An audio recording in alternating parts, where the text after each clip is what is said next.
kind of want to learn more about what he means about investing the 10,000. So every kid born starts out with a $10,000 investment towards their future. How would this be handled? I have a lot more questions. Maybe I didn't understand fully of what he was trying to explain in his plan. I think what's radical about it is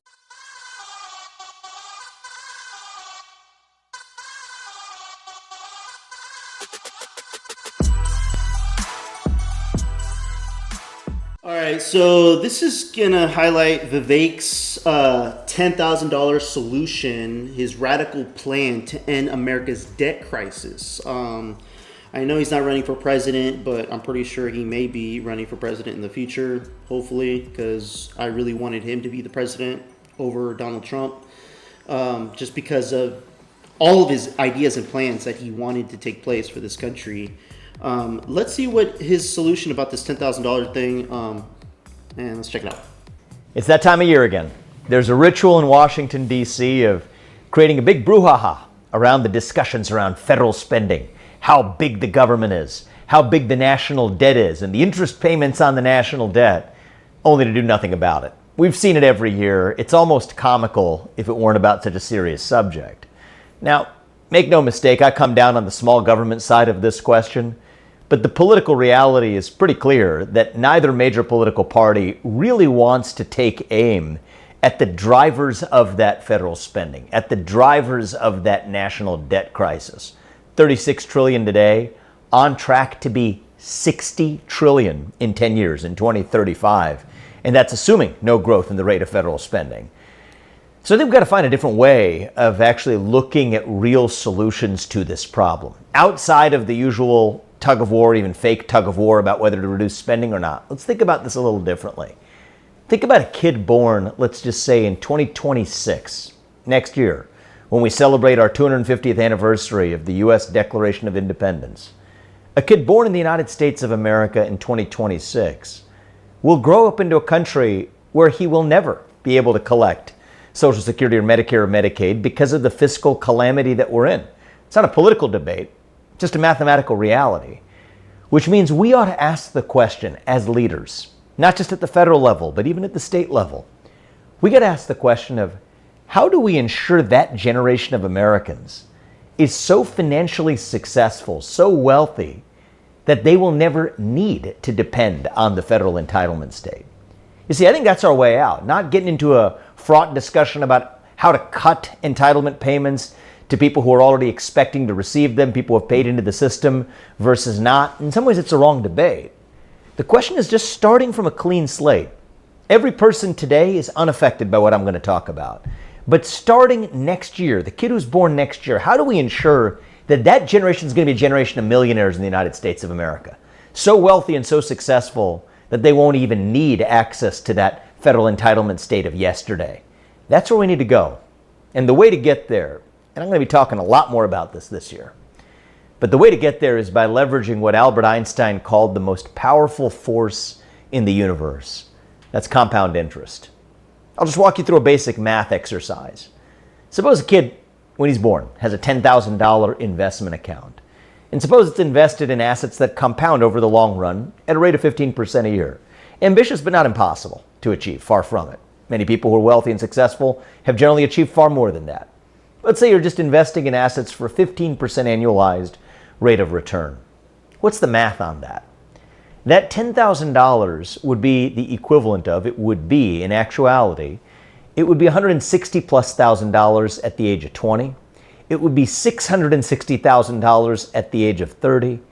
And it would be a staggering $2.6 million plus at the age of 40.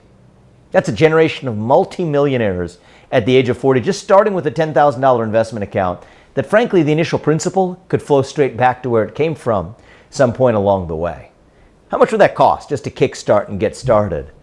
Well, you think about the number of births in the country. It's about 3.7 million births per year, $10,000 a kid.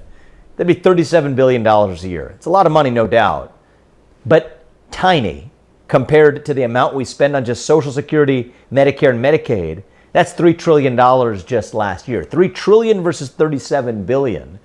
If you could actually create a generation of multimillionaires where every kid born in this country were a millionaire, they would never need those federal entitlement state nanny programs on the back end. That's what we need to be talking about. And I think that's something that's going to unite Democrats and Republicans alike. It ought to be. Who doesn't want their kid to be able to be growing up to be a millionaire in the United States of America, participating in the success of economic growth, participating in capitalism, the best system known to the history of man to lift people up from poverty? That's the conversation we need to have, not just the usual talking points we memorized over the last 30 years of partisan politics. And if you stay tuned, we're going to be doing some really interesting things in Ohio, never been done at the state or federal level, that cultivates a generation of millionaires without apology. And there's nothing that unites a people other than success. Success is unifying. Excellence is unifying. We don't have to villainize it. We can actually celebrate it with pride if we know that every young man and woman in this country is actually participating in it. More on that to come. And that's the key word, Vivek, is if. That's a big if. And I kind of want to learn more about what he means about investing the $10,000. So every kid born starts out with a $10,000 investment towards their future. How would this be handled? I have a lot more questions. Maybe I didn't understand fully of what he was trying to explain in his plan.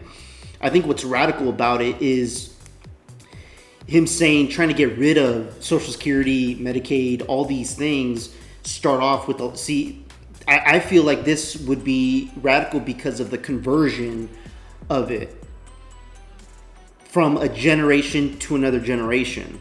People in this country that are already accustomed to getting from the government are fully relying on their livelihoods because of what they're getting from the government, to somehow quickly changing it where we're not going to be relying on the government. We're going to be relying on ourselves, on our own successes. That's a very strong way of thinking, but there's not a lot of strong people in America. And it's just inevitable. There's some people that are strong. There's some people that are weak. Some people that are moderate. Some people that are weak that are getting stronger. There's strong people that get weak because of certain situations that happen in the life. I mean, it happens everywhere in the world. But in this country, if we're trying to make it so the American citizens determine the type of success they have in their life, it's not going to be a full guaranteed for every single American because of the choices each and every individual makes. There are a lot of people today that do not want to be part of society. They rather be on the streets begging for food and money to live another day. And those are the people, in my opinion, we should send to an island and have them fend for themselves if they don't want to contribute to society. If they don't want to come back into society, why are you being here? You're not. This isn't the country of homelessness.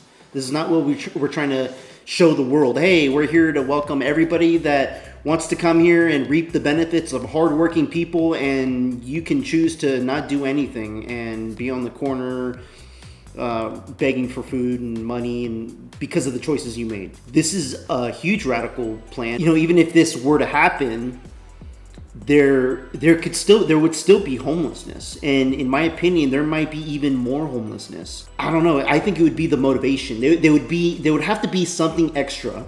I love the starting idea of it, Vivek's plan, but I feel like there's a couple more variables that need to be put in place in order for this to be a successful plan.